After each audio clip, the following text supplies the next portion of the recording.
ഇന്ന് തന്നെ ഡൗൺലോഡ് ചെയ്യൂ. കാണൂ നിങ്ങളുടെ ഫേവറേറ്റ് ഷോസ്. രാധമ്മ വല്ലാത്ത സങ്കടത്തില്. ഞാൻ അവിടെയായിരുന്നു. പിന്നെ അമ്മയ്ക്ക് സങ്കടം ഉണ്ടാവാതിരിക്കുമോ മാഡം? ഞങ്ങൾ ഈ 3 പേർക്ക് ആർക്കെങ്കിലും എന്തെങ്കിലും വിഷമം ഉണ്ടായാലും അമ്മയ്ക്ക് വേദനിക്കും. പിന്നെ ശ്രീലക്ഷ്മി അമ്മയുടെ ഇളയ മോളല്ലേ. ഇവിടെ ഉണ്ടായ പ്രശ്നങ്ങൾക്കെല്ലാം കാരണക്കാരി ആ രുക്മിണി ആന്റിയാ. അവര് പോയിസൺ ആണെന്ന് ആർക്കറിയാൻ പാടില്ലാത്തത്. ആ രവി പിള്ളങ്ങള് ഇവരുടെ അത്രയും ദുഷ്ടനല്ലായിരുന്നോ? അയാളെ ഓടിച്ചും വിട്ടു. ആ അമ്മയുടെ മകനല്ലേ ഹരീഷ്. അവരുടെ സ്വഭാവം കുറച്ചെങ്കിലും അവന് കിട്ടാതിരിക്കില്ലല്ലോ. ഏതായാലും ഞാൻ രാജുവിനെ കല്യാണം കഴിച്ചതാണല്ലോ ഈ പ്രശ്നത്തിനൊക്കെ കാരണം. അല്ലെങ്കിലും ഇവരെയൊന്നും വിശ്വസിക്കാൻ കൊള്ളില്ല മാഡം. പണം പലിശയ്ക്ക് കൊടുത്ത് കാശുണ്ടാക്കുന്നവരല്ലേ. ഇവരുടെയൊക്കെ മനസ്സ് എങ്ങനെയായിരിക്കുമെന്ന് നമുക്ക് ഊഹിക്കാവുന്നതേ ഉള്ളൂ.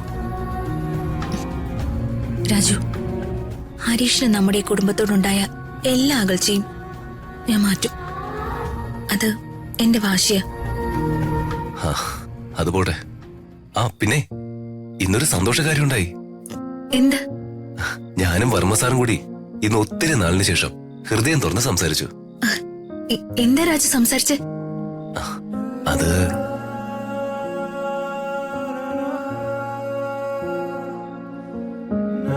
എന്റെ ജീവിതത്തിൽ സംഭവിച്ചത് നിങ്ങളുടെ ജീവിതത്തിൽ സംഭവിക്കരുത്. സ്നേഹം പ്രകടിപ്പിച്ചിട്ടില്ല ഞാൻ എന്റെ മകളോട്.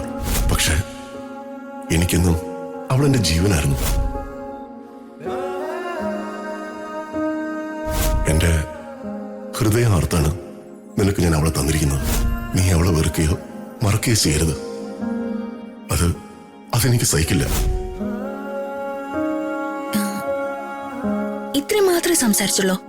അതെ. എന്താ?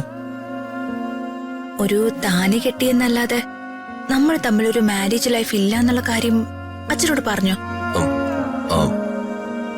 അതൊന്നും ഞാൻ പറഞ്ഞില്ല.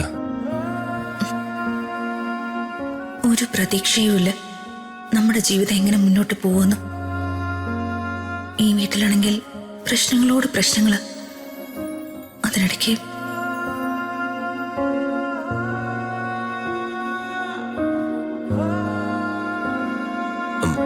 മാഡം എന്താ ആലോചിക്കുന്ന?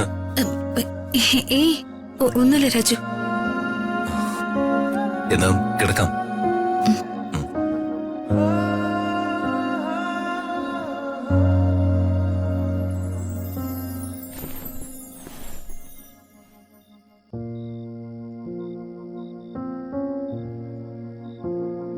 ദാ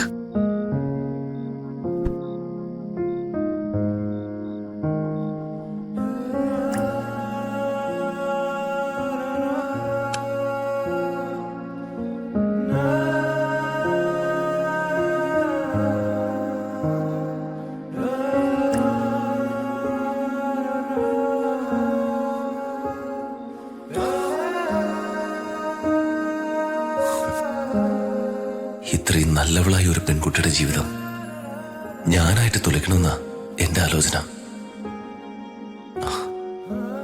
ഋതിക മാഡത്തെ എനിക്ക് ജീവനാ. പക്ഷേ